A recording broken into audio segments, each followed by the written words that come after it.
A very good evening and welcome once again to Terrace Talk. And as always, it's a busy show tonight, and I'm sure we'll have, a lot of messages through email and WhatsApp because of those games over the weekend. Of course, well done as well to Castleisland's Gary O'Sullivan. It was breaking news today, who finished second in the men's 400 metre walk. Of course, having already claimed the shot put yesterday in the Special Olympic World Summer Games. Well done to him. And Garvey's Tralee Warriors as well. They set up a brilliant weekend next weekend. Home and away against the same opposition. So a packed audience, I take it, on the Sunday here in the complex in Tralee. But as we mentioned, big games over the weekend, of course, with Kerry going down to Mayo. And, Mayo picked up their fourth win in the league and brought Kerry's 100% record to an end in Austin Sachs Park. Of course, that goal by Matthew Rowan 3 minutes from the end of normal time was hugely decisive. And, of course, yesterday, Corofin landed its third All-Ireland crown in 5 years with a comfortable victory over Dr.Crokes, who I suppose put Corofin up there with the likes of Crossmaglen, who won 3 and 4 years back in 1997 and that in 2000. So the Andy Merrigan Cup stays in Connacht for another year. And I'm delighted to have in studio tonight, I've Donal Barry, Dinny Long, John Kennedy and Liam Brosnan. Of course, if you want to make any contact with us, you can call us on 066 71 23666, text in 083 300 3300. Also on WhatsApp, Terrace Talk on Facebook, or tweet at Terrace Talk RK. Terrace Talk at radiokerry.ie. I'll start tonight with you, Liam Brosnan. Liam, what a build-up to the weekend we had. We said, look, we have Mayo at home, then our club champions representing Kerry in an All-Ireland Senior Club final. So it was all set up, but inside those white lines, things can turn quite different. Yeah, Tim, look, I suppose it was a big weekend of sport, and you had the rugby and the whole lot, but unfortunately it didn't go our way for both of the Kerry footballing teams Saturday night.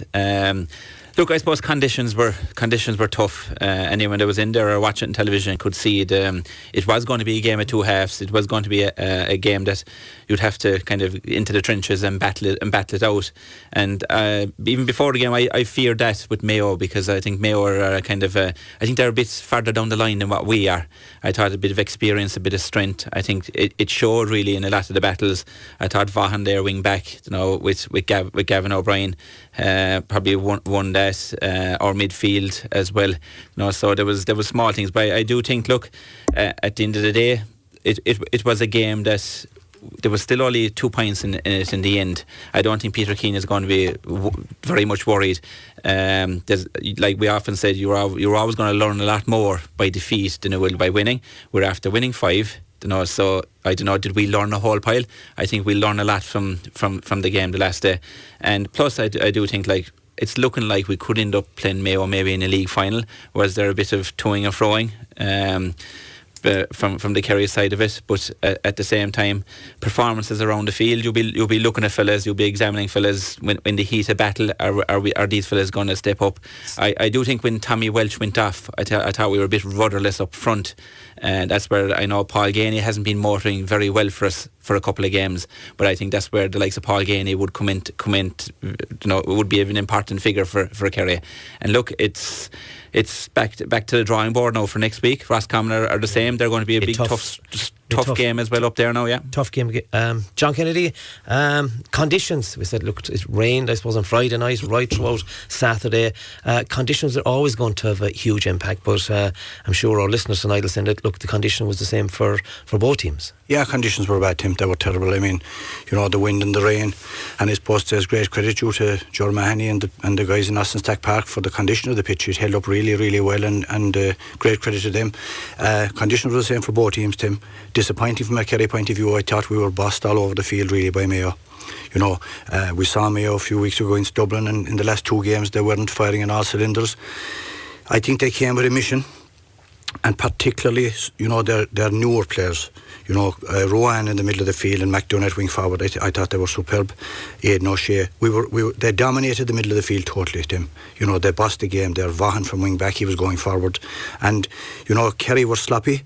Their passing wasn't great. We had 6 or 7 wides in the first half. I thought our shot selection was poor.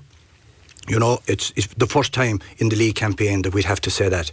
You know, we were kicking from outside the zone. You know, the wrong guys were coming on the end of the movement, and we forced it a bit. And, you know, Tommy Welsh, like Liam said there, he was winning everything that went into him. Winning marks, he was contesting. We didn't give it in. We were playing a kind of a pedestrian game across the field, which is the first time in this campaign that we've done it. But look, it's a lesson. Mayo are battle hardened, you know, and a few weeks ago there was murmurs that Mayo were finished. They're far from finished, Tim. Far from finished.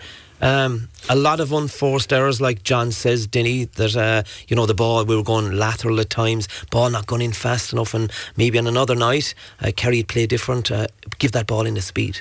Yeah, I think that, you know, there was probably one very obvious thing. The wind was going to have a huge bearing in the game. Underfoot conditions were very good, but the wind is a big factor. That particular wind was very strong, and I thought Kerry, tactically in the first half, playing with it, I thought, you know, they played it too short. Tommy Welsh was obviously, if you put him in close to goal, you keep kicking it in, you're going to get results, you're going to get scores, you're going to get fouls, you're going to get marks. I think Kerry made a mistake by not planting him in the square and getting more ball in. They were trying to play the game as if it was a calm night, and being able to play it over a full 70 minutes. You were only going to get, you know, 35 minutes to build a big lead or a good score. So I think they erred in the sideline by not playing more directly, particularly against that very, very strong wind against them in the second half. Yeah, definitely so. Donal, we can talk about conditions a lot, but the way Kerry set up, your thoughts on that? Yeah, I suppose Kerry set up a bit differently the last night. I thought they kind of went man-to-man very early on, and I suppose in the previous games they haven't gone man-to-man, they've gone very zonal. And I think the one thing that we've kind of discovered from the man-to-man is that we don't have a lot of good man-to-man markers, and maybe that's why we're playing zonal, particularly in the first 8 or 9 minutes. I think we lost that game. We conceded 3 points. Mayo scored them very, very quickly without nearly a hand being laid on them. And one thing that was quite alarming was that in the first 8 minutes Kerry conceded 7 frees. They hadn't conceded 7 frees in a half a play, and all of a sudden this pressure was coming on them, and I suppose it was pressure that they didn't get in the previous games, because all of a sudden Mayo were saying, do you know what, these lads are young lads, let's take them on.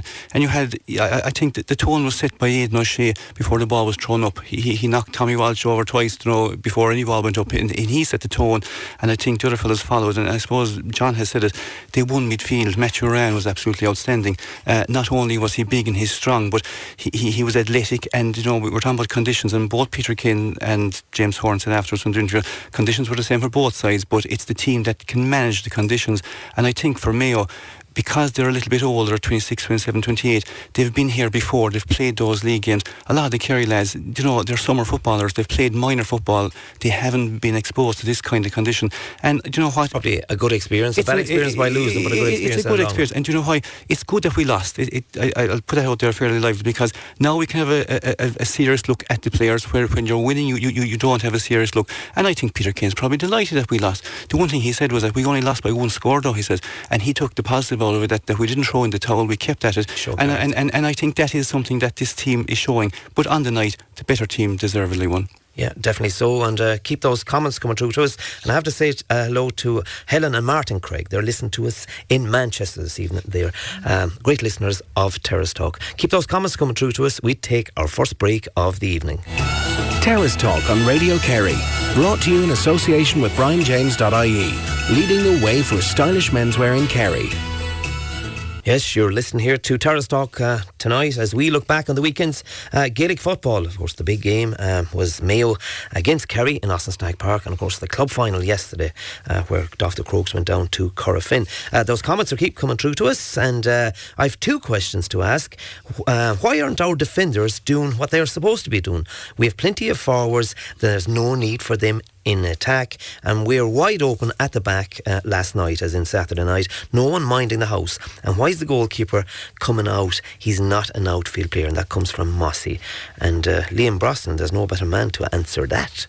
First part of that question about the defenders. Well, I suppose the defenders, look, Tim, the last 5 games they've been going up the field, and they've been doing the right thing, you know, and we've been praising them here. That, but have we?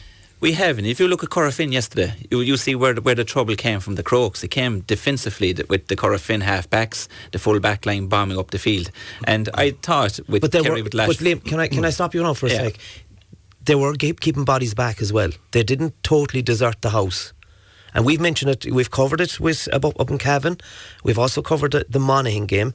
And Ambrose, at times, said too many players going forward. So you can't say that we were praising when we were getting scores out of it. Yeah. But you couldn't say that we were totally in praise of what was happening. No, we struggled in that point. We did struggle to get when we turned over the ball. And that's the biggest fear. If you have a half back driving forward and you turn over the ball, you are letting space behind you then. And you were letting, and probably at times Paul Murphy and even Gavin when they were going up the field, when we turned over the ball with the silly passes or kicking the ball wide with the conditions, we did leave our full back line. I thought Brian Begley as well was caught in 1-on-1s, and I think so we did struggle with the one. We didn't have the bodies back as we did with Lash 4 or 5 games as quick. And I don't know, is that down to conditions or was it just down to maybe were we a bit kind of naive going into the game that look, we're after 5 wins? Had we the same attitude? But no, I wouldn't agree with the caller about getting our half forwards, our half backs to sit, because with the last couple of years, Tim, we have half backs that sit. The way the game of football has gone now, you have to have a half back line. Liam, I would ask you about the full back line. Yeah, our full back line must sit. The full back line, yeah. But if you look, Tim, go back to the game again against Dublin. Who got the winning score was our corner back. Who got was Jack Sherwood? It was a key first point of the game. No, because I'm strong on this point now that it's fine if one is going forward, but if you have a whole of your full back line gone, you can't have the whole, and that comes down to coordination between the players and the management on the sideline to make sure that if some fella's gone forward, there has to be some fella sitting in the pocket to mind it, and that comes from the sideline, Tim. John Kennedy, you know all about goalkeepers. Goalkeepers, we see it a lot. Brian Kelly wasn't the first man to do it over the weekend. We've seen it for weeks. We've seen it for Mr. Beggy himself, the Monaghan man. We see Cluxton at times when he was there. He'll come forward, but are we drawn too much? Like we see keepers now soloing right out to the 45-metre line. Yeah, and what happens, Tim, is that at club level they'll tell you when the keeper gets the ball, let him play it, let him have it. Let every defender take the forwards mark up and leave him space, let him do it. Because a lot of keepers, they'll go so far then, Tim, and they get a bit panicky and they might kick the ball away if there's nobody looking for it. The last night in particular it was very difficult. We saw it with Clark in the first half. Into the wind, very difficult to get the ball out, and some balls went out over the sideline, when it hit the ground the last night was gone. But it's something that's coming into the play. You look at the Corofin keeper, what a display he had in Croke Park. He looked like an outfield player that was converted into a goalie. He's kicked one kick pass in particular. He curved the ball 25-30 yards over the wing forward's head to run onto it, Leonard, I think. But to answer you, and the question then, Tim, about the defending, we have athletic guys. We've been saying it here for the last few weeks. We've been praising them. We have athletes that can run. The difference was the last night. We gave away possession. The last pass was given away. Mayo puts tremendous pressure on us. One incident in the second half when Tomás O'Shea came on. He came on against Galway. He kicked a super point. He ran through. He tried to do it the last night. Aidan O'Shea tracked him. He flicked the ball away. Rattle of a shoulder. We lost possession, but we won it back and we lost it again. The intensity in the tackled him was incredible by Mayo the last day. They're a bit ahead of us, and we've been saying about Donny Buckley. He's been with Mayo for a number of years. We can see the improvement he's made in Kerry already, and we learned from the last night, because certainly we did make mistakes and we were open at the back, particularly for Rowan's goal. I don't know, am I happy with your answer about the keeper, John? That if you were manager of anything, a club team, would you allow your keeper to come out to the 45? I would, Tim. I'd let him come out. It's possession. You have to keep possession, and if there's nothing on, keep possession. It is 9/10 of the law. And while you're liable to make a mistake, if you give it away and you're being beaten in the middle of the field and you kick a ball out and you're beaten for it, isn't it better to keep possession and draw them on you? Great answer, Dinny Long, keeper, defender.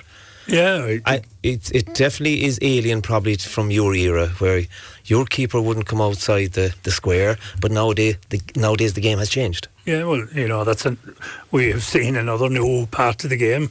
As we've said several times, the game has changed and is continuing to change. Now we have a goalkeeper travelling 30 and 40 yards, right? It looks great when it comes off, but if it breaks down, it looks very bad. And I think if you go back to the Monaghan game, with the Monaghan goalkeeper in the last 20 minutes against Kerry, you could actually say he cost Monaghan the game. And that's not taking away from Kerry's win. Again, yesterday we saw the goalkeeper with Corofin. He played a huge part in the game. But probably the difference was conditions were much better in Croke Park than they were up here. Against that strong wind, it was... And with the wind, it's very difficult for a goalkeeper. I would much prefer if he stayed back. But unfortunately, management and coaches will tell you that the goalkeeper now plays a huge role. And if he can gain 20 or 30 yards, it's like rugby. If you can gain yardage now, it's considered to be the way to play Gaelic football. I don't believe in it, but unfortunately, all teams are playing it. Donal Barry, I don't have to dwell too long on this because I think the lads have answered it well.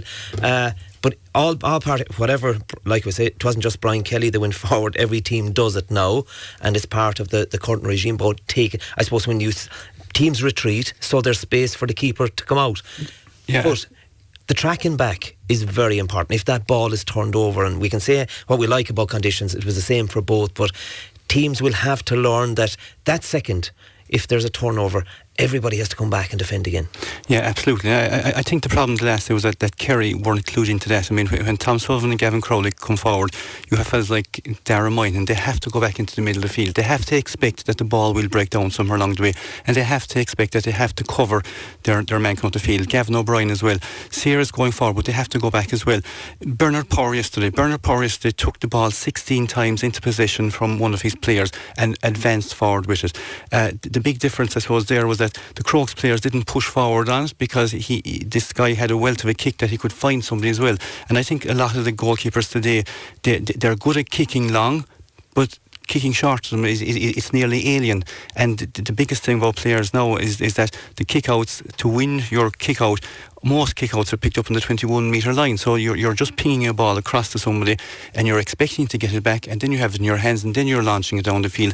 And I think that managers will use a keeper this way effectively, and that is why a lot of the keepers that we will see going forward from now will be outfield players converted back into goalkeepers who are comfortable on the ball. The biggest problem with some of the goalkeepers, they don't look comfortable on the ball when they give the ball, but this is the football, this is the way it's going to go forward. But what we see as well, that if you want to maximise turnovers, that a lot of teams now are pushing up on the keeper, on the cornerbacks. Yeah. Is that the other side of it? Well, you have to. I suppose it's the laws of the average. If you have the ball, you're taking a bet that you can turn your goalkeeper into making a mistake. If your goalkeeper... He done it against Donegal a couple of years ago. Absolutely, and the ball's put in his hand, punting it, and we won the 2014 final, absolutely. But Kieran Donaghy, how many times did Kieran Donaghy have to judge that to get one call right?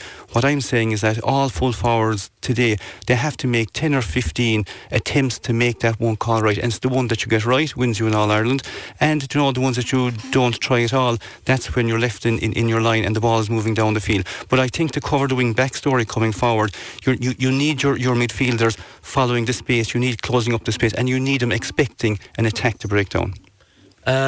John Kennedy, we said it there, it's a total push with full court press, as they say in basketball, but if you have a total press, that ball has to go along by the keeper then. Oh, it has to go along, Tim, yeah. But in fairness... And if you had faith and trust in midfielders... Yeah.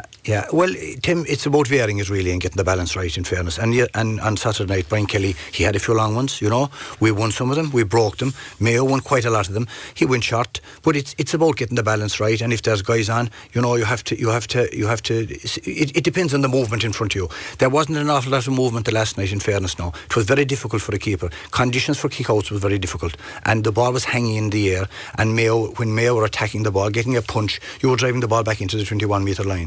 But on Kelly overall, he made one or two very good saves, Tim. He for a guy that hasn't been playing. Well, there's nobody. John, there's nobody debating that he had a bad game. It's just that on the text has come in that keepers. And that's the way it's going as well, Tim. Shane Ryan is doing it. Most of the keepers are doing it now, right or wrong. Look, that's what it's about. But it's about getting possession. And if Brian Kelly or any other keeper were driving the ball 70 yards and we were losing possession, then the question would be asked, why are we going short? Liam, the four of you said at the outset that we were, I suppose, dominated at midfield. Is Aidan O'Shea the reason? Because this sort of weather, he's a strong physical player, very hard to push him off possession. It was a difficult night for our own midfielders. It was very difficult, and like the boys said there at the start, like Aidan laid down the marker before the ball was ever thrown in. He was battling with Tommy and stuff like that.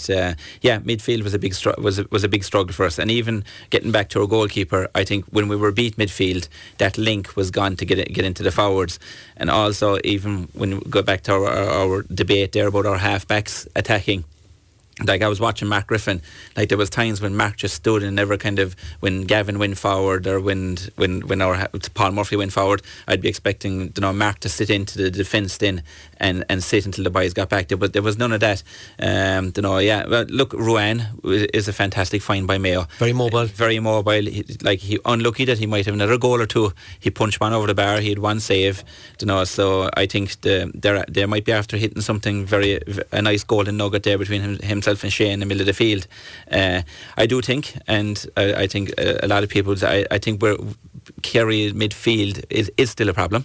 There's no point papering over the cracks. I do think we still have a problem there, and it's probably something that will have to be. I don't know how Knusalver you're going to be looking at Shawnee Shea moving out there, and different. There's arguments for both, but the conditions, I suppose, Tim, as well suited the big strong midfielder last day. Mark and Jack probably more runners and stuff like that. So I'd put it down to conditions. I wouldn't throw the baby out with the bathwater yet, but at the same time, I suppose there's a slight worry there. And I met a man yesterday with a few Celtic crosses in his back pocket, and he can see in the not too distant future Shawnee O'Shea in the middle of the park. So what do our listeners think of that? I'll just read one or two comments before we take the next break of the evening. Hi Tim, hard luck to Dr.Crokes. They were beaten by a fine Corofin team. Mayo deserved their win, but how many steps did Ruan take before scoring that goal? That comes from Charles. And was that a reality in Tralee Saturday night? Lost the run of ourselves. Might be the best thing that happened to us, and that comes from Dennis in Killarney. After the break, I'll be speaking to Dinny Long. Terrace Talk on Radio Kerry, brought to you in association with BrianJames.ie, leading the way for stylish menswear in Kerry. Indeed, you're very welcome back here to Terrace Talk. Those comments come flying through to us. Kerry opened up Mayo on a couple of occasions, but the ball did not go to hand. Dinny, maybe Aidan O'Shea set the tone, but a pity it was pulling, dragging. It was frustrating to watch. The ref can't see everything. Could the linesmen have done more? And that comes from John in South Kerry. To be fair to Aidan O'Shea, in recent times, he's had some big games against Kerry. He seems to be, every time he plays Kerry, he's really up for it. Yeah, I suppose he's a lot of Kerry blood in him, number one.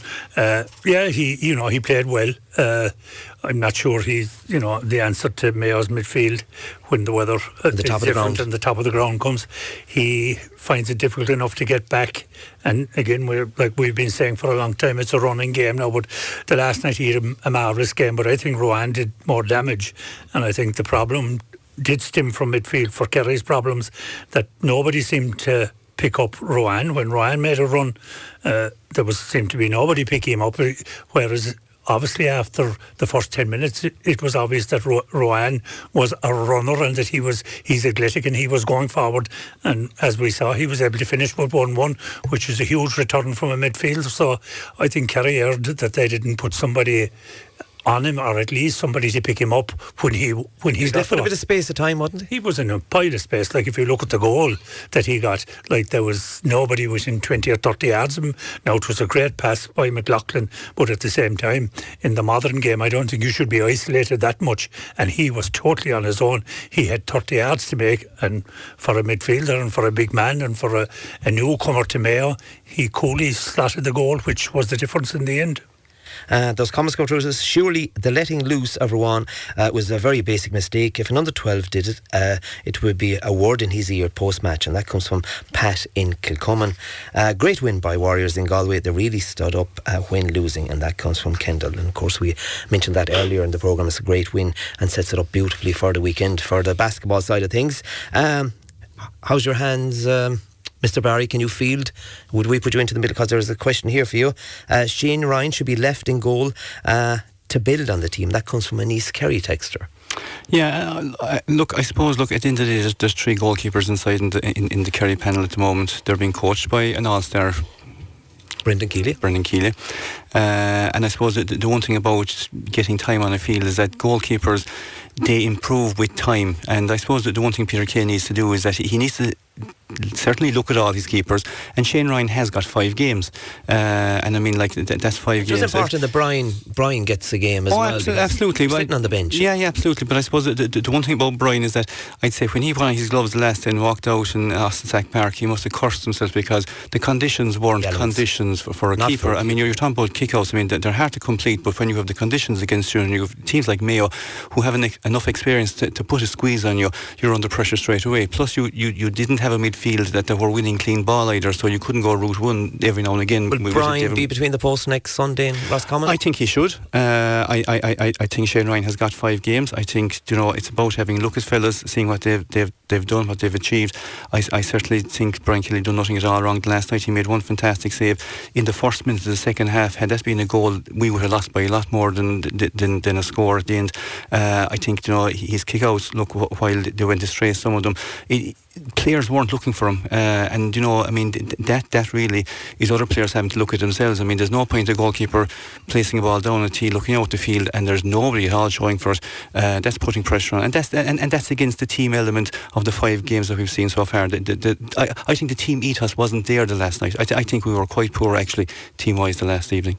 Liam Brosnan, Aidan O'Rourke has the former Armagh All-Star. He played in the early noughties. He does a column for every week. I think it's for RT. But what he mentioned, that I suppose, like the old saying, that offense, as he calls it, wins matches, defence wins championships. And he was kind of looking back at the last number of games by Kerry, and from his tone he was saying that Kerry we've wasted the time in our preparation for the championship. Isn't that a bit harsh? No, I wouldn't agree with that. And he was on about the defensive side of things. Yeah, I think the main thing the last day, Tim, was the Mayo tackling. We've spoken about it here for years, that we found it hard to break the one-on-one when we had the ball, and when we were trying to get past our men, we found it very hard compared to the teams we met in the last couple of games. Like, there was a number of times that Tom Sullivan got the ball, tried to go around to his man, but his men kept him back. He just couldn't get around, and then he was forced to go lateral. Brian Begley was Is there the same. technique and physical strength involved in that? Yeah, and I suppose the conditions didn't help either, because it underfoot conditions, and you were trying to get past your men. And I think that's where we struggled, and I think when the ground gets harder in the top of the ground, I think that's when that'll suit us, the Kerry players, because I thought that was the biggest point for us last day, was when we got on the ball, we couldn't beat our own men. We struggled, whatever with the fantastic tackling by them. They got a hand in, they got a leg, they pushed us lateral, instead of the likes of Tom and Brian Begley getting past their man and going in a straight line. They were pushing us across the field, and it delayed everything, and they did squeeze up on us, and they did put us under pressure from the word go. And I thought that kind of upscuppled our plan a small bit, because in the last 5 games we were getting out of defence a lot easier, and we were able to put the burners on, and fellas were able to get up the field. But Mayo, they pushed us back into the corner. They weren't leaving our half forwards attacked at ease. Even Gavin Crowley, a couple of times I was watching him when he got the ball, like, he was trying to go, but he was made go back 2 steps instead of going forward 2 steps. And I think that kind of puts that, but that's all experience, and I think our Kerry boys will probably learn from that, because we haven't met a team that physical and on the tackle so far. So a lot of these guys will have learned a lot now from Saturday night. John, 4 points apiece on 22 minutes. Kerry, at that stage, doing all right. We'd be happy enough as supporters, maybe the management as well. We were saying earlier that the ball was sticking to Tommy Walsh. Now, the mark is fine if it's in front of the goal, so at times when he does, well, he'll win possession. He's probably better off using his physical strength to get a better angle and go for goal, because they'll either foul him or he'll be in a better position to kick it over the bar. He is, Tim, because he won 1 mark and he kicked the ball wide after it, and the second mark he played on and gave it to Shawnee Shea, which was a super score. But there was a spell there, Tim, for 10-12 minutes, and we had 6 wides. I think Dara Moynihan had 2, Kevin McCarthy had 2, Tommy's mark, and Ty Morley had a shot from way out.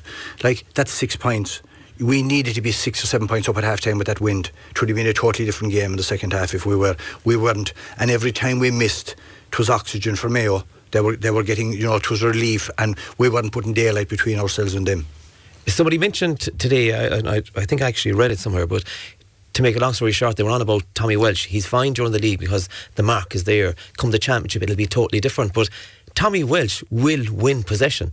And if he dips that shoulder and strength, you have to bring him down. So I think it will work in the championship for him, because primary possession is important. There's no doubt about it, Tim, and I think, this is a reality check to last night.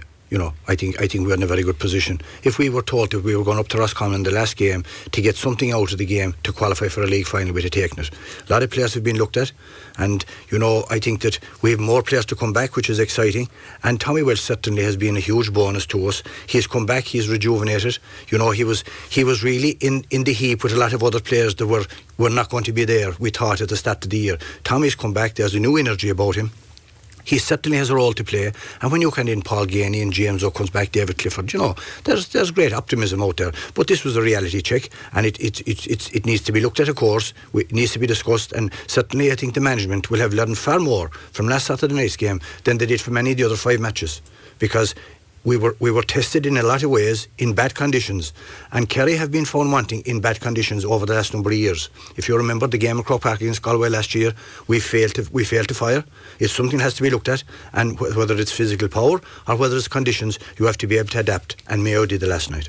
Yeah, they definitely did adapt the last night, and of course after 7 we will continue to discuss where Kerry are at the minute, and likewise we'll look forward as well at looking back to see at the Corofin and Dr.Crokes game over the weekend, and we would like to hear from you, the listeners. Keep those comments coming through to us. And of the Dr.Crokes team that played yesterday, it was a bad day in the office. Which Dr.Crokes players do you see coming into Peter Keane's plans for, I suppose, maybe the remainder of the league, and likewise the championship? And that'll be something to be discussed. We can judge Dr.Crokes by just one bad day in the office, but I'm sure there'll be Dr.Crokes players in over the next couple of weeks. Of course, that big game coming up against Roscommon the weekend, which will be live here on Radio Kerry, and hopefully we're almost there in a league final, and it'll be definitely a super Sunday to see who we'll be meeting in the final. Plenty of more to come after this break. Terrace Talk on Radio Kerry. Brought to you in association with BrianJames.ie. Leading the way for stylish menswear in Kerry. You're very welcome back to our second hour of Terrace Talk this evening as we look back at the weekend's GA football games, and we have in studio Liam Brosnan, John Kennedy, Dinny Long and Donal Barry. Those comments coming through to us. Hi all, the major problem starts and finishes with Mayo's number 8 and 9 when Rowan got possession for that goal. No Kerry player within at least 70 metres. Why marked absent for a long time? Donal Barry? Why marked absence is right. I suppose it was guessed when I watched the game in the rain. It didn't look as bad when I went home on television. It looked like a disaster. But the one thing that happened at that juncture of play for that specific goal was that Mark Griffin had been taken off the field just 1 minute beforehand, and I suppose he had been following Matthew Ryan. Adrian Spillane had kind of rambled into the play. He still hadn't picked up his player as such, and I suppose, in all fairness, while it was a fantastic goal, there's no doubting the ball that Kevin McLaughlin played. Not only did he win a ball, he was able to look in over, and he played a ball right into space where Ryan went onto it. Now, if you look at it back on television, the minute that ball was played over, in fairness to Adrian Spillane, he knew he was in trouble. He put down the burners to close the gap on Ryan. He couldn't close the gap. Ryan was just too much space. But if you look at it, the only player that actually did react was Paul Murphy. He'd come in from the wing, and when the ball goes into the net, it's too late obvious. The fact that Paul Murphy got back, he recognised it. But again, that goes back to where were the Kerry half-back line at that stage? They should have been closer to goal. I mean, at that stage they were Tom Sullivan, Gavin Crowley, they were mark absent. Adrian Spillane was trying to get back in time, and then 1-on-1 with the keeper. In all fairness, Brian Kelly made one fantastic save off him earlier in the game. This was going to be a goal. It's a thing, but the other side of it is that it took 67 minutes for a very experienced Mayo team to finally expose Kerry. Kerry would have been exposed several times in previous years. Yeah. They hadn't been exposed terribly bad in some of the games that they had played previously. Dublin twice exposed them, scored 2 goals. So it is a worry. But again, look, it's something that can be addressed. It's a good worry to have, because let's suppose if you are going to find this out in an All-Ireland semi-final situation and you're out of everything, I mean, it's not a bad worry to have. It's a concern, of course it is. It's something that I suppose when they go back and look at the video, they'll all have to put their hands up and hold a bit of collective responsibility on it. Dinny, there's one coming here. Hi Tim, Shawnee O'Shea needs to stay in the half-forward line. We need bigger men in the middle of the park, and that comes from Paul, of course via Terrace Talk Facebook page. To be fair to Shawnee O'Shea, I thought he was the one guy that was able to track back, and he'd a few turnovers. Yeah, Shawnee O'Shea has been marvellous for Kerry. He's played 6 games. He's played quite a bit of college football as well, but overall he's been fantastic for Kerry. His kicking is up there with all the Kerry greats. Yeah, of course, you want Shawnee Shea finishing scores for you, because he is a great score taker off both feet in general play as well. So there's no reason why Kerry can't have a system where that Shawnee Shea is kept closer to goal. Obviously, he will have to track the centre-back if the centre-back goes, but overall, you would like to see Shawnee Shea maybe 30, 40 yards out from the opposition goal, and that you're getting good ball to him, and that he's working off good ball, whether it be Tommy Welch or Paul Gainey or whoever it is, because if he will get it, he will score for you. Are we too dependent on Shawnee Shea? Well, if you look at all the scores, he's got over the 6 matches. Certainly, you'd have to say that he's made huge contribution on the scoreboard. But I think if you look back over the league for Kerry, the management will be reasonably satisfied from the point of view they won no game too easy. And it probably was a good thing, like was said earlier on, that to lose to Mayo, in the sense that you saw how players reacted. You see how players that, Mayo were big and physical. The night was a factor.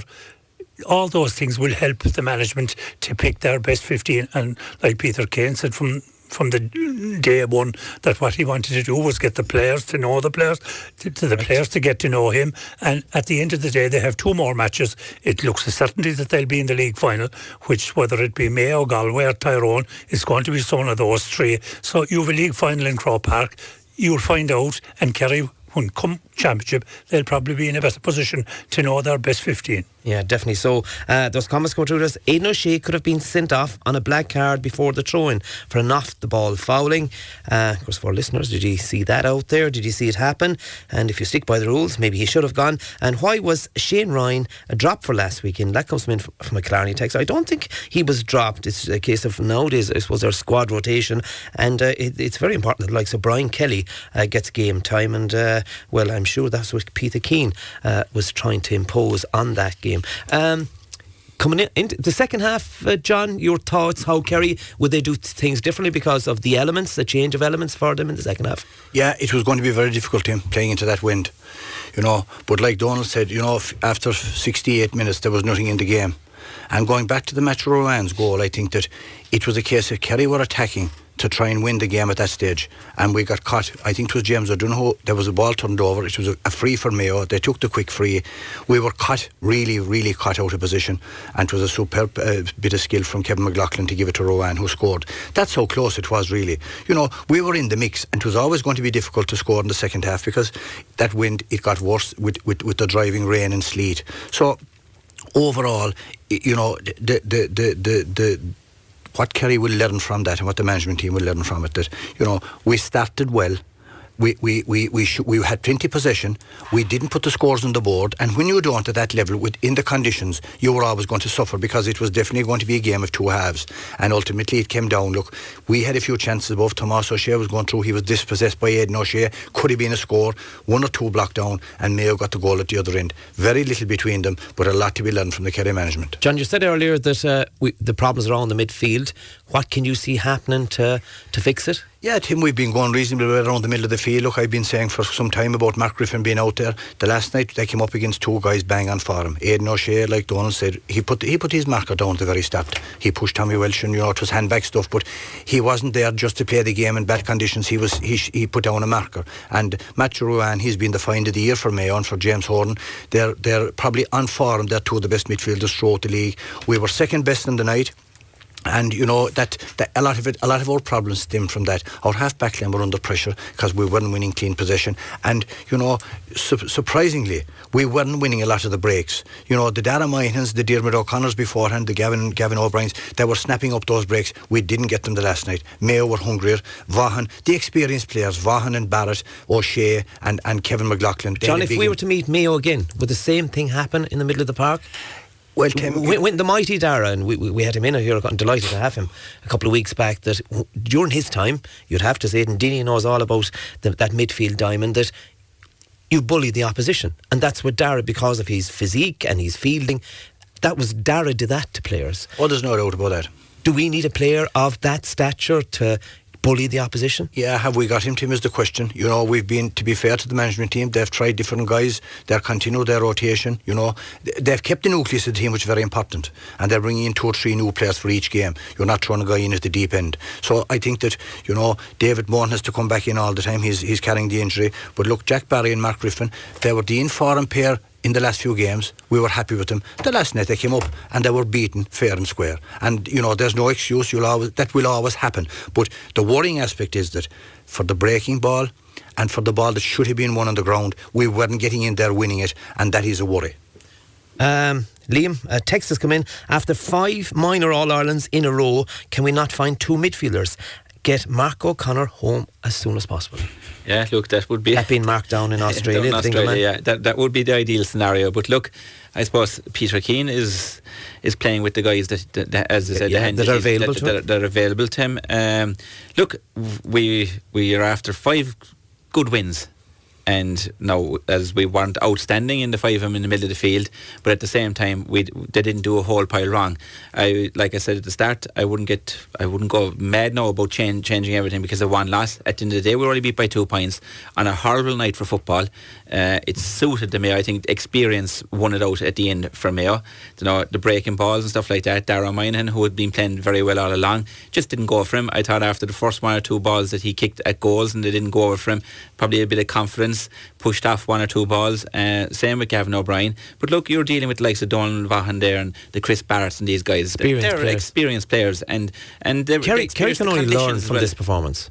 Kerry will learn a lot. And look, I know people say it's same for both teams, the conditions, but the conditions did not suit Kerry. I'd love to meet this Mayo team now in a couple of weeks' time above in Crow Park, you know, on a nice evening, and then we'll know where we are, you know, with Kerry. But you have the likes of, you know, David Clifford and Paul Ganey to come back into this, so I wouldn't be pressing the panic button at all yet. No, so we've 2 very important games coming up now in the league. Next week is Roscommon, hopefully the league final, and I think come to start the championship, like Dinny said, we'll have a fair idea who our 15 then will be for the championship. Definitely. So I'll get to a few comments before we take our next break. Tim, it's time the GA allow the home team play with their original colours and let the away team change in the event of a clash of colours. That comes from PJ Shanahan in our 30 course. Well done as well, Liam. Of course, your first county league game in charge of Brosnan. You'd have win. I knew that was going to come up. Once I see Art first, so you're getting the right side of the executive in Brosnan. It was a madness to take off Tommy Walsh and keep him in the square, especially when you have the likes of Tomás O'Shea coming on. That comes from Jamie in North Kerry. Jack Sherwood was missed. That full back line needs tweaking. And that comes from Ed and Tralee. Would it be great to see Kerry versus Mayo in a league final in Limerick? Bring back great memories. And that comes from Al Stoll Collar. We've plenty more after this break. Terrace Talk on Radio Kerry. Brought to you in association with BrianJames.ie. Leading the way for stylish menswear in Kerry. Yes, you're listening to Terrace Talk, and we continue looking back at the weekend's games. Of course, I've Liam Brosnan, John Kennedy, Dinny Long and Donal Barry in studio as we look back at those games. Quickly to you, Donal, positives taken. You know, we mentioned that, you know, defence and what have you, things that didn't go right for the Kingdom. They show character in the end, I take it, is one of the positives. They did. I mean, like, I suppose we're being negative on the side of it just to analyse the actual performance. It doesn't mean that we're having a shot at the team or the players, the management or anything like that. I suppose of the positives, look, it took Mayo, a very experienced Mayo team, who actually brought on Lee Keegan, they brought on Boyle, they brought on Andy Moore to see the game out. And that's where we were, you know, you can't play with the cards you don't have. We don't have experience. If you think about it, we lost Donal Walsh, we lost Anthony Maher, we lost Darren Sullivan, Kieran Donahue. I mean, that's years and years of experience gone from our room. Positives, I think our first score was hugely positive, and I'll tell you why. We've been 3 points to 0 down. We had 4 or 5 absolutely raw shots, and then our first point came, and it took 1 minute and 17 seconds of play when Kerry had possession of the ball. They had 21 passes in that time, and actually Jack Barry started with a high fielding catch, and 11 different players had the ball. So what was going right at that stage was that when you have a ball on a bad windy day, you need your player to be 4 or 5 yards left or right of you so you can see the ball. And this was fantastic.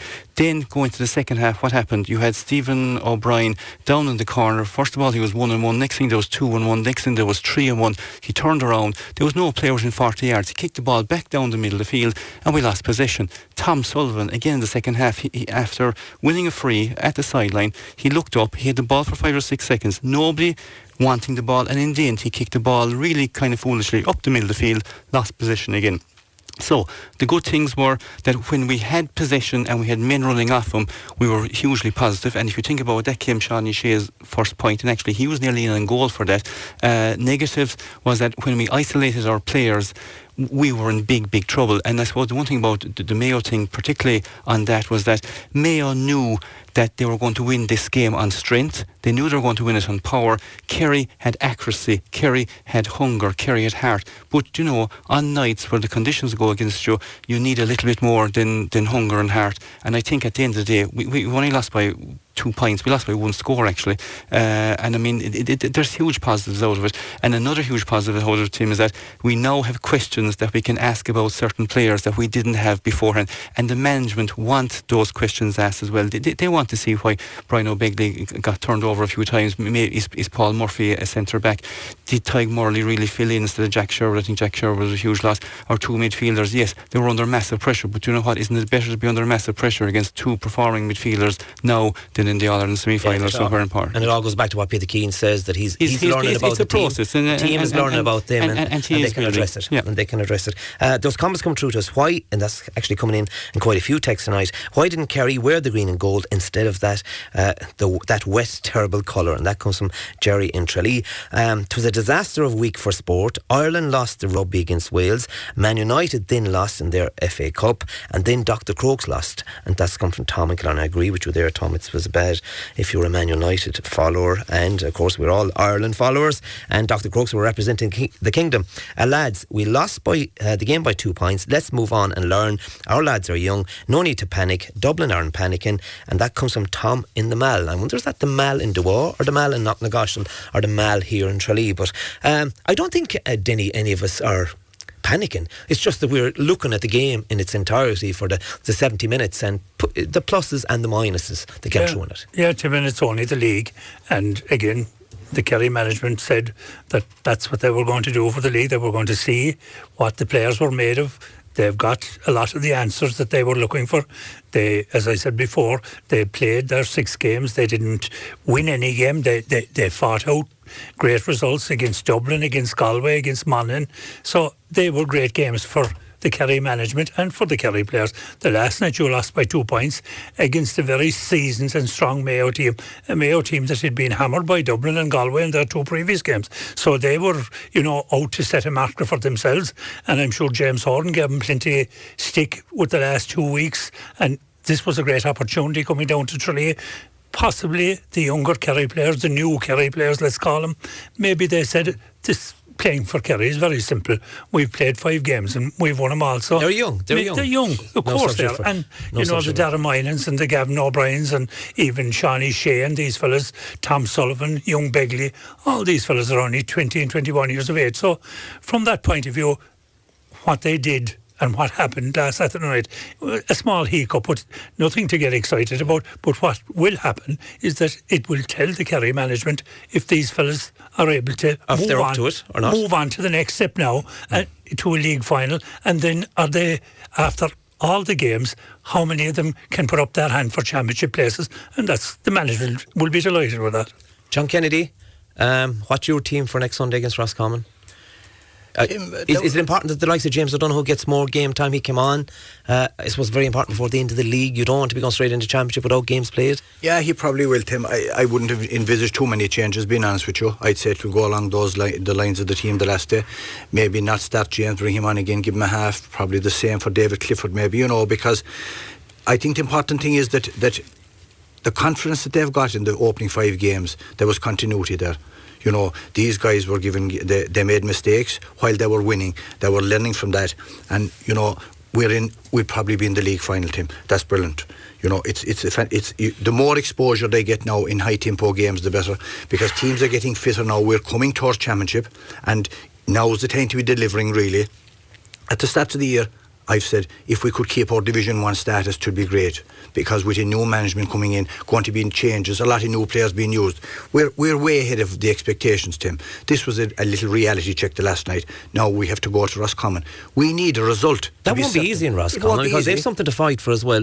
I suppose pinting on other results. Absolutely, and Hyde Park is always a tough place to go to. Roscommon are decent. They have a good structure. You know, the added factor will be the Conor Cox factor, of course, the Kerry man playing. That's right. Yeah, Roscommon. All these little things. But we need at least a point to be certain, and there's a little bit of pressure on it. We need to get that. I think we will. I think we'll get to the league final, and that'll be a great occasion again. It'll be in Croke Park, a league final.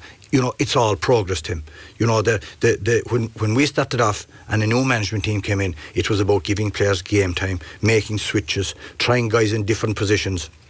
And the bonuses from that is the Dara Minehans, the Gavin O'Briens, the Diarmid O'Connors, the Gavin Crowleys, you know, Tommy Welch coming back. They're all positives. There are question marks, you know. But there's question marks over every team. Absolutely. Dublin lost against Tyrone at the weekend, so there's question marks about Dublin. Some will say they don't care about the league. They do care about. There's a financial, I suppose, awareness as well, that if you go to the league final, I'm sure that county boards benefit from that. So it's pointless saying that teams don't care about the league. They do. There's no doubt, Tim, and I think, you know, to be fair, it's all about the expectation around the county, and we've all heard it in the last number of weeks. You know, there was a buzz with supporters. You were in the stadium last Saturday night, you were in there at 5 o'clock for the 7 o'clock game. Absolutely the brilliant. atmosphere. But we were kind of losing reality, some of the supporters, in that, you know, like Dinny said, young lads coming through, they're unbeaten in National League football.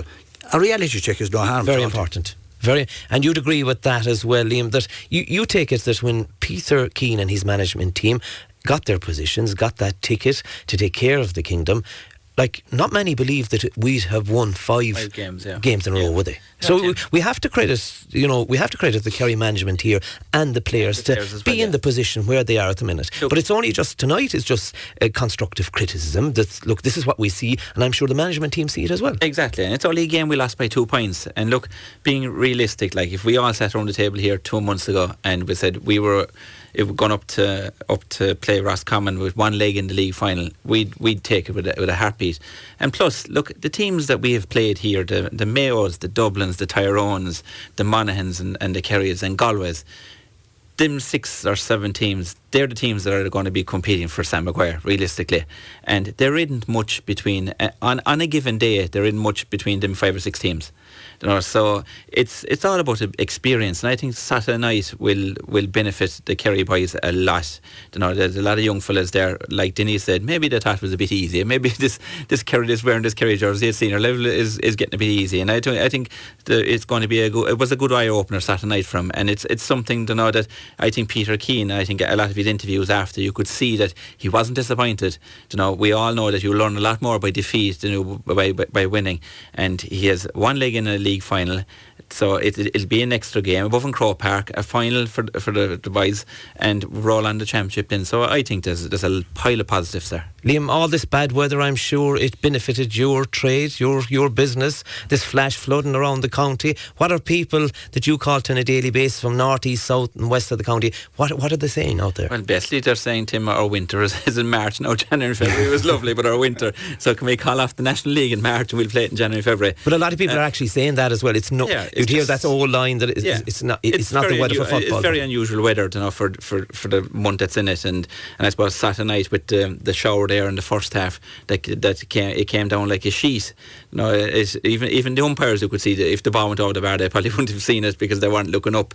You know, so no, getting back to the game again, I think Mayo are going to be there and thereabouts again come Sam Maguire time. Kerry are going to be there, but it's all what we can learn between here and then, and get a bit of experience under the boys' belts, and get our bodies and injured fellas back, and I don't think we'll be too far away from it. Definitely not. Huge positives, and like I say, we'll hopefully learn a lot from that loss at the weekend. And of course, I want to ask now our listeners out there, what's your thoughts on the strength of club football in Kerry? We see where we dominate to a certain extent outside of Kerry and Munster at junior level, intermediate level as well. But what about the senior side? After all, Crokes are some distance ahead of the rest in Kerry. So they're the kingpins down here and dominated club football with the last number of years. We saw yesterday, it could have an off day, Dr. Crokes, but they came up against a supreme side, Corofin. And just want to know your thoughts on that. Are we able to compete, when we come to that business end of things at senior club level? And I'm sure it's an impact on Kerry's senior football teams as well. That's all coming after this break.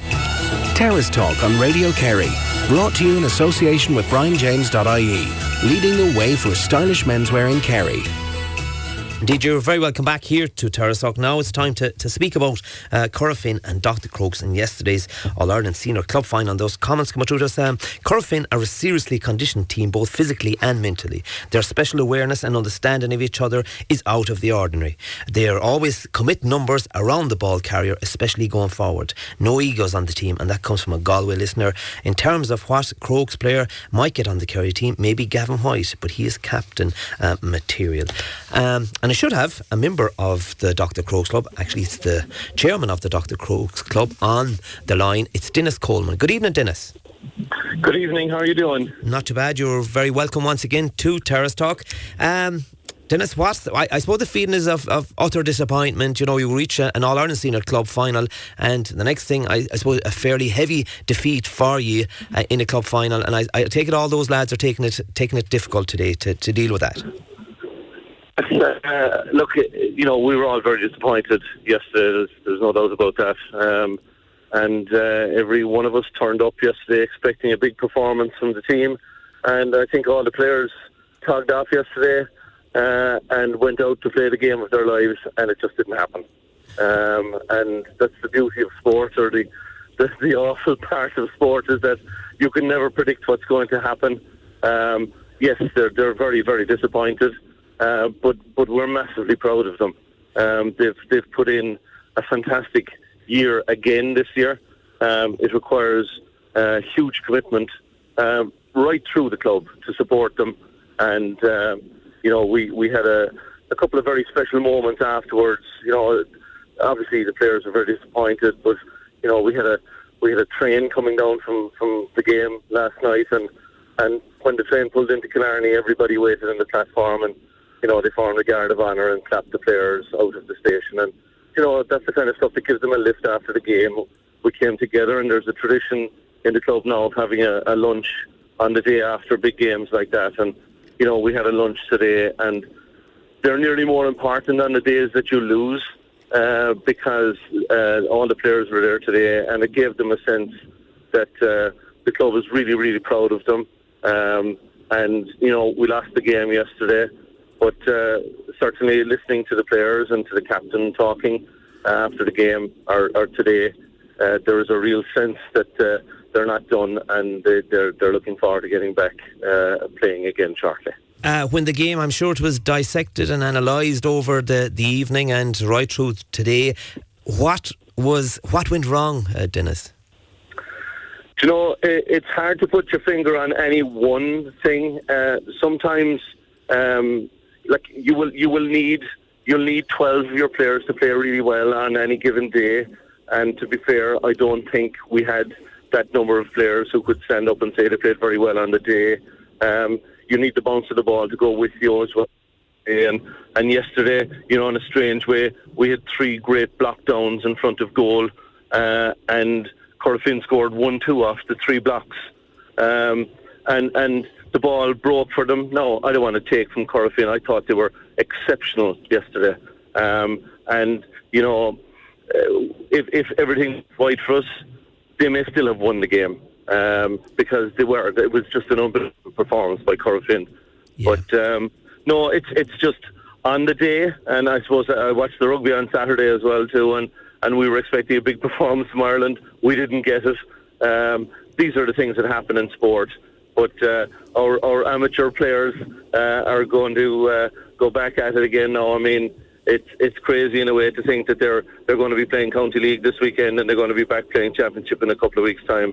So it's a huge ask on them. They're playing 12 months of the year, and they are amateur players. But we certainly sent a very strong message to them after the game and again today to say that we were massively proud of them. And we all are. And well done again. And it was a great journey. Unfortunately, it didn't, I suppose, come right on All-Ireland final day, but I'm sure Dr. Crokes will be back. Dennis, thanks for coming on Terrace Talk this evening. Thank you very much. No problem at all. That's Dennis Coleman, of course, chairman of the Dr. Crokes Club. Dinny Long, it was a tough day in the office. That Crokes aren't as bad as what we've seen yesterday, because they've dominated Kerry football, dominated Munster, but they came up against a supreme team yesterday, and they were described as total football team. Yeah, like the chairman there of Crokes said, I honestly believe that if Crokes played to their full potential, they'd find it difficult to beat that Corofin team. Watching football a long time at club level and county level, and you'd have to say that was a marvellous performance, and it just wasn't a once-off. They beat Nemo in last year's All-Ireland final 12 months ago, and they played the exact same football, high tempo, great football, great movement, great scores. They had everything. Now, to keep that going and come back 12 months later and do to a great Crokes team, like Crokes have dominated Kerry football for the last number of years, and still yesterday they found it very, very difficult to stay with that team. And I think the big problem for Crokes, which very, very seldom happens, I've never seen it happen to them, they scored 3 points from play, 2 of their forwards and 1 of their midfielders, where on the other side, Corofin from 4 forwards and 1 midfielder got 2-12 from play. So that tells you everything. But not taking away from Crokes, Crokes have been marvellous county champions, marvellous for Kerry football in the sense that they play the game like it should be played. They met a team yesterday that outplayed them, if you like, playing their own game, and never could dictate. And I've seen Crokes play so many times, and the first thing Crokes do is they put down a marker, they play the game the way they wanted to play it against the opposition. They didn't get that chance yesterday. Corofin never gave them the sending off really didn't have any bearing in the game. You'd feel sorry that you were down to 14 in the biggest day of the club's life in a way, but at the same time you have to take your hat off to Corofin. They gave a marvellous display.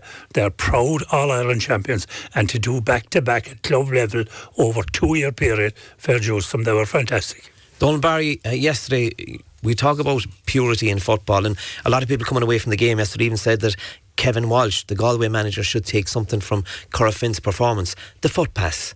It was, as we said, it was total football. There was times they were taking 4 and 5 Dr. Crokes players out with foot passes, and that was the order of the day. But obviously the Galway side at senior level don't play like that. Yeah, absolutely. I suppose this is going back to total football, and absolutely was fantastic. But in order for any team to be able to do this, you have to control nearly every aspect of the field. And I mean, yesterday, I think Dennis even said it there, you'll be hard pressed to say how many Crokes wise won their individual battles. And they lost the individual battles where you don't want to win them. You lose them at midfield, you lose centre back, you lose centre forward, and your full back line is all at sea. So when one team is drowning like that, the other team get control and they can play total football. But if you think about it, Crokes were well enough competitive for the first 15-20 minutes. I mean, they conceded the goal off a block, fantastic block by Maloney, but it just didn't fall right. But at no stage of yesterday's game did you even feel that Crokes were going to be on top or going to win it. And I suppose the one thing for Crokes yesterday was that they probably got a small bit of a taste of what they have done to other teams within the county. And I suppose maybe going back to the Kerry game, you learn a little bit more when you're under pressure. And yesterday was the first time that a lot of these Crokes players in the whole year were put under severe pressure, and there was no break from it. It was ratcheted up, and again, most of it came from Bernard Power in goal, who was able to move the ball left and right. But do you know what? Taking it away from that and going back to the human side of it, Dr. Crokes were there yesterday representing Kerry. They're a Kerry team, and I think everybody in Kerry are absolutely proud of what they've done. They've played the football, as Dinny said, in the way that we like it played. Yesterday they were just a car without petrol, and it just ran out on them, and kind of cruel on the biggest day for so many of them. But the one thing about them, you have a guy like Colin Cooper who came on, and his contribution in the last few minutes of the game that he was one of the few players that was kind of up for the battle.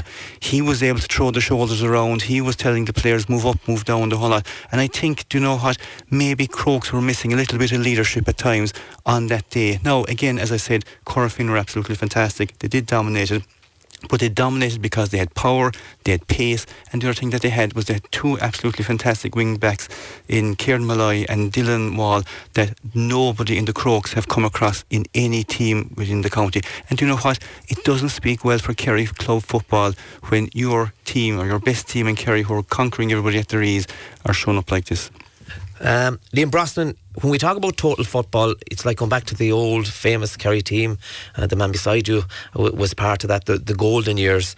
When you see a half forward line kicking 2-12, between the two wing forwards, and the full forward, Martin Farrer, they scored 2-12.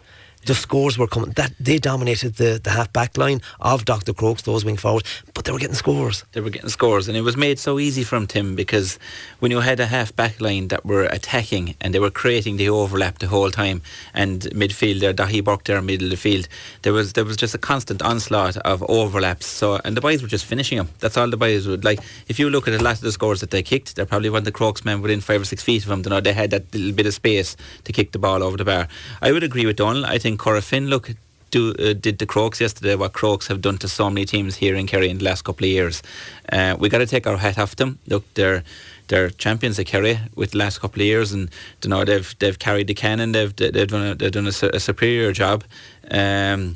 You know, from the management to all the players, you know, they're flying the green and gold flag. If you go travel any place in Ireland, people will talk about Dr.Crokes. You know, so we got to thank him. We got to thank him from that. It was a bad day in the office yesterday. I know we're on about club football in Kerry and stuff like that. We walked away with the junior. We walked away with the intermediate. We got to an All Ireland senior final, a team who met a fantastic, like Dinny said, a Corofin team who, not this year, but within the last couple of years, only for Crokes 2 years ago, these might have been going for 3 in a row, and I think there's another probably 1 or 2 left in that team. You know, so I wouldn't be going down the line saying the club football would have to be dissected and turned inside out. Maybe the senior club championship, all right, they've dominated it so much, all right, but I do think there's teams. I think the Rallies, the Dingles, and all these are creeping up. You know, so it's Brosnan might come out of the intermediate and go senior. You never know, Tim. Stranger things have happened. John Kennedy, the middle of the park, Dahi Burke is a dual player, supreme hurler as well, dominated. And they tell you in today's game that midfielders are gone out of play, but we've seen in 2 games over the weekend where midfielders end up, you could say, practically with man of the match awards. There's no doubt Burke had a huge game yesterday, you know, particularly running the first half, and it brought a super save from Shane Murphy. He just went through the Crokes defence, the power and the pace and the strength that he had, and stayed with him in the middle of the field. But they were so comfortable all over the pitch. Their skill levels were really, you know, their shot selection, speed, you know, they did everything at pace, and it was typified, like Donal said, with that half back line. Malay is a ninja, like, he was up and down the field, you know, a joy to watch. And you know, we're all admirers of the Crokes here. You know, they've been the standard bearers in Kerry. They're the yardstick that everybody goes in. If you want to win a county championship, you have to beat the Crokes. They're professional in every way, but they were just the second best yesterday. And you know, management team like Pat O'Shea and these lads, you know, they've done everything. They left no stone unturned, but they came up against a team. Not alone were they the better team, but they performed on the day. And any of us involved in football, when you get to final, there's always a worry that you may not perform. And it can happen several times, but Corofin, they performed, they played some superb football, they used their bench, the guys coming on were hungry, and they were... All breaks seemed to go their way. Everything, when you're on top like that, everything goes your way. And the experience they have all over the field, like Kieran Fitzgerald, Gary Sice, you know, Burke in the corner, Ian Burke, these are guys with huge experience at inter-county level, and you know, they were so unselfish. They passed the ball to the guy in the best position at all times, and the scores they got, they manufactured the scores, and there was nobody shooting from outside the zone. It was for the way Gaelic football should be played. It was a fantastic performance, and you know, Crokes were in defeat. They had nothing to be ashamed of. They met the better team. Yeah. We now take a break. Terrace Talk on Radio Kerry, brought to you in association with BrianJames.ie, leading the way for stylish menswear in Kerry. Welcome back to Terrace Talk, and those comments coming through to us. Hi Tim, the Crokes were lucky to beat St. Kieran's in the first round of the county championship last year. And I don't know where that text come from. Mayo are a good team. They edged us out. Only a minor reality check, upwards and onwards. The Rossies must be managed next weekend. Special mention to a young boy that handed my son Jim's phone to the Garda. Honest boy, don't know his name, but hope he's listening. That comes from Barry Clifford. A text here says, the media need to step back. It's a big step up for minors. They're only young lads, and you can't put old heads on young shoulders. Well, I don't think the media are hard on any of these young lads. We really, I'm only talking from my own point of view, and here on Radio Kerry we just praise those young fellas, but when you're playing senior football, games are dissected, and that's what we're doing here this evening. Dinny Long, the Crokes players that are going to make the step up to Kerry senior level, you can't judge. You have to look at what Crokes bring to the table. They're our county champions, they're club champions. We see Corofin, there are 6-7 of them in on the county panel, or will be, and likewise any team, be it Crossmaglen when they were the kingpins in Ulster, they gave maybe 7 or 8 players at times to the Armagh team. How many of these Crokes players will make it onto the Kerry panel? Well, I presume that 3 or 4 or 5 of them will be involved in the panel. I suppose Gavin White is probably an automatic. He's a Rolls Royce of a player. I suppose the thing is, where will they play him? Will they play him wing back or wing forward or midfield? I have no idea what they'll do. They may even try him next Sunday against Roscommon, but that's highly unlikely. Young Burns has been, there or thereabouts, playing wing forward for the last year or two. Young Shaw's only just out of minor. So that, Crokes have a lot of good talented footballers. Whether they'll make the step up, White and young Burns probably will be. White is probably an automatic. I doubt if Kerry can leave him off. He's such a good player. But apart from him and young Burns, the other fellas will probably have to wait their time. But, because you're beaten yesterday doesn't mean that you shouldn't be on a Kerry panel or on a Kerry team. You can't judge Crokes, just as you said before, on one game. They've been, brilliant over the last number of years at Championship, and they won the All-Ireland Club 2 years ago. So I think it's just that yesterday they met a team that they just couldn't cope with, and they met a team that probably, if we're being fair, played the best football we've seen any team play in Croke Park for the last 2 years. So that will tell you how good Corofin were. Donal Barry, who's coming in from Dr.Crokes to the Kerry setup? Well, at the moment, we're led to believe that 4 or 5 of them are still doing the gym training with the Kerry team. Peter Kane was asked after the last match, would they come in? He reckoned it might even be too soon to have some of them on the team after the Roscommon game, particularly, I suppose, after 12 months of hard. Who's coming into it? It's difficult to know. Gavin White definitely, and Michal Burns. Outside of that, I would find it hard. Possibly Shane Murphy, obviously the goalkeeper, would be number 3. And after that, for me, you're probably looking at the likes of Tony Brosnan or David Shaw coming in the next wave of Kerry players coming into the team. There was rumours about Johnny Buckley coming in or coming out, whatever. Is he an answer to Kerry midfield coming in? Johnny has an awful lot of football played, and I think the way the game is going, that you're looking for kind of athletic players now who are, and I suppose Gavin is that, Michal Burns is that, but again, this is a week out after their biggest game of their lives, and it didn't go really well for them. And I suppose, tonight they're surrounded with their friends and their family and people close to them, and that's what they need to be, I suppose. And we've all been in dressing rooms where, you're on the cusp of a wave, and then all of a sudden the rug is pulled from underneath you, so you need time to get back into it. So when they're coming back into the Kerry panel, I'd imagine Peter Kane will give them a certain amount of time before he'll bring them in. So by not seeing them next week against Roscommon doesn't say they're not coming back into it. There's a long summer there yet, and in all fairness, and I think Dennis touched on it as well, they're back out playing County League next week. So these guys have had a 52-week calendar, which is absolutely cruel. And have they a back game to play as well? Well, maybe some of them have. I don't know. Did they play their first? Did they play there, Liam? Do you know anything about that? The Division 2 game, because the County League has started. They give a walkover to Beaufort. Oh, it's a walkover. Oh, so it's not a back game. Liam, Is there a KY2 or is there a K2 panel? Do you know we had it under Aim Fitzmaurice? Is there a second stream training, the likes that you could bring in, the David Shaws, the Tony Brosnans of this world? Yeah, I do. I think there is a panel of about maybe 40 players in there. So you are probably looking at whatever way you want to call it, a K2. I'd agree with the boys. I think probably Gavin White is probably the main guy that's going to feature this year. Because we must realise as well that if there's a Crokes player on that first 15, he's going to be captain. He's going to be captain, yeah. And Micheál Burns, Shane Murphy, they'll probably be the three that'll be there and thereabouts this year.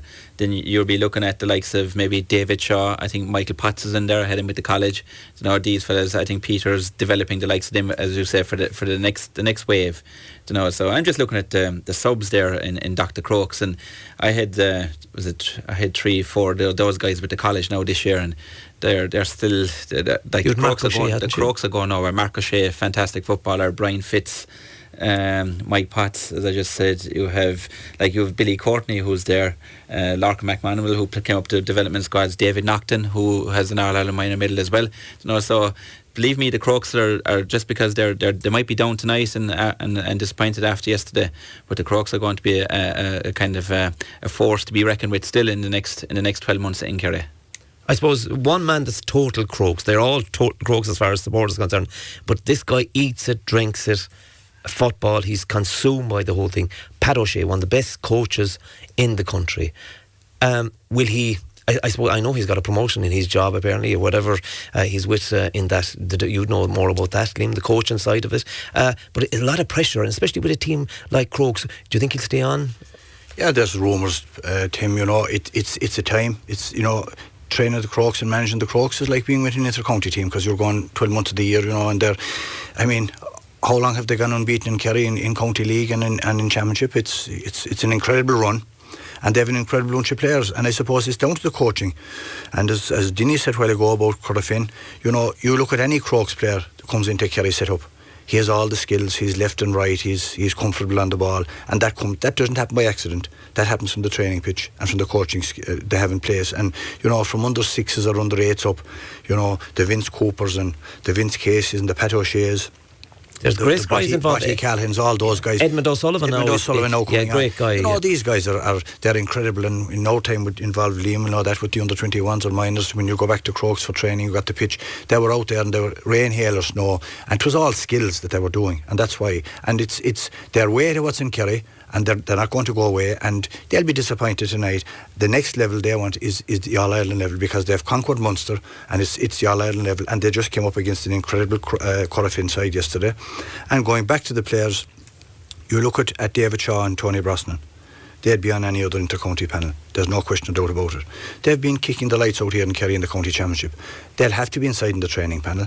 Whether they'll make the official 26 or whatever, or the match day squad is another question. But they'll have to be in there, and obviously Gavin White, you know, another man that's been forgotten about is Fionn Fitzgerald. And you'd expect a team that's dominating your own county, you know, they're winning all before and be county championship, club championship.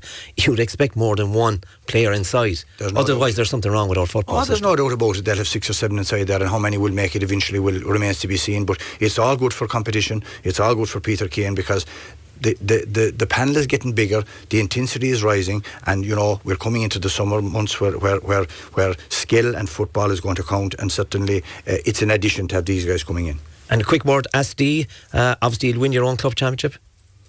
Well, we'll be competitive anyway, Tim. We've had a good start in the County League. We beat our neighbours a few weeks ago, so it's a good start. And like a lot of managers say now, Tim, it's game by game. Game by game. I love that line. Lads, I want to thank you for coming on here on Terrace Talk this evening. This show really went fast tonight, because we're talking about football and all that's happened the weekend. And I want to thank you, Donal Barry, Dinny Long, John Kennedy, and likewise Liam Brosnan. Thanks for coming on Terrace Talk this evening. I want to thank Matthew Green, who was on sound, Eamon Hickson, who produced. Until next time, this is Tim Moynihan saying goodbye.